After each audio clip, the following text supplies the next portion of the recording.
Alors, il s'appelle Thomas, c'est son prénom, et son nom, c'est Il s'appelle Thomas Auxerre, mais il travaille à Puteaux. Attention, on ne pas se tromper. Auxerre comme la ville. Auxerre comme la ville, Puteaux D'accord. dans les Hauts-de-Seine. Donc, 3 coups de cœur du moment pour Thomas. Il va y avoir donc une farce politico-satirique, un roman d'amour et William. Le livre de la madrilène Rosa Montero, El peso del corazón. En français, c'est le poids du cœur.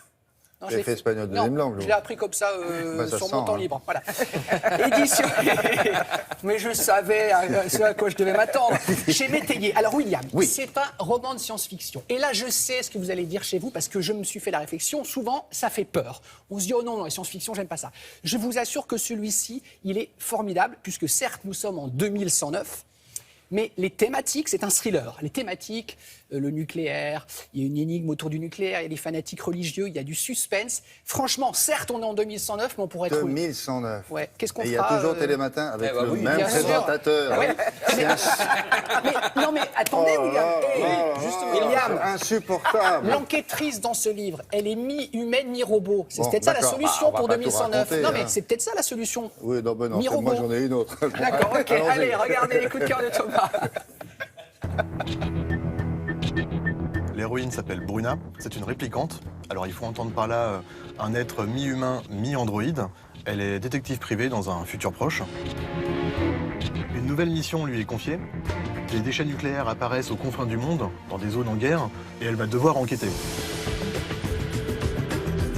Bruna, elle est particulière, elle est née adulte, elle sait quand elle va mourir, elle a une durée de vie de 10 ans. Sa mort programmée l'obsède, car bien qu'étant robot, elle a une vraie sensibilité humaine. Autant vous dire que tout ça complique pas mal l'enquête. Il y a des mondes futuristes extrêmement bluffants, on y est. Il y a du suspense, il y a notamment une clone de Bruna qui va apparaître et on se demande comment est-ce qu'elle va gérer ça. D'habitude, je lis assez peu de livres de science-fiction, mais là, vraiment, j'ai adoré. Quand un livre d'une trempe pareille surgit, j'en redemande.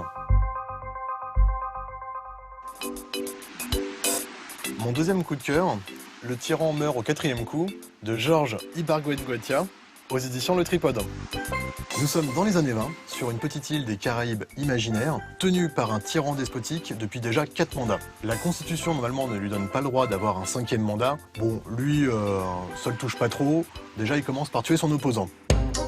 Arrive un jeune héros qui s'appelle Pepe Cucina. Il est riche, il est cultivé, il est beau, il parle 3 langues. Et il se dit, bah moi, la présidence, pourquoi pas.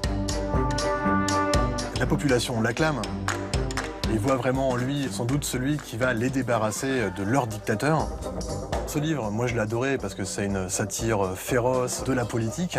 Quand des élections se passent aussi mal, quand même, il y a vraiment de quoi se bidonner. Dans ces tentatives d'assassinat du tyran, tout ne va pas se passer comme prévu. On va aller de fiasco en fiasco. Le tyran mourra-t-il au 4e coup? Ou pas? Ça, je vous laisse le découvrir.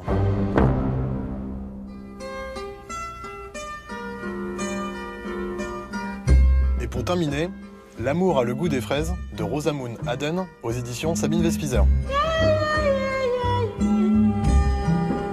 Nous sommes au Cap, en Afrique du Sud de nos jours.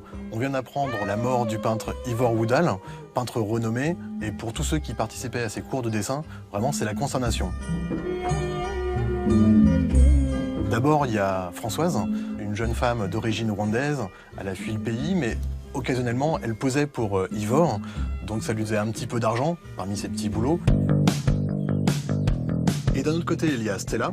Elle est blanche, sud-africaine. A priori, tout va bien dans sa vie, si ce n'est que ce peintre avait eu une aventure il y a de nombreuses années avec sa mère. J'irai sucrer les fraises là-haut sur la falaise un jour. Que vont-elles devenir? Comment vont-elles pouvoir faire face à sa disparition?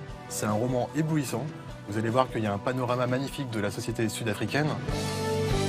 Et puis il y a des portraits de femmes qui sont juste profonds, pétillants. Un grand roman sur l'amour. L'amour a le goût des fraises, voilà. Chanson de Myriam Makeba, William, je oui l'ai découvert. Ouais. Ta, ta, ta, ta, ta, Alors celle qui chantait Pata Pata, mais normalement Pata, c'est une pata. chanson. C'est Love, Taste, Strawberry. Voilà. Vous êtes bilingue, dis donc. Oui, Merci, j'ai à appris tout à aussi l'heure. l'anglais.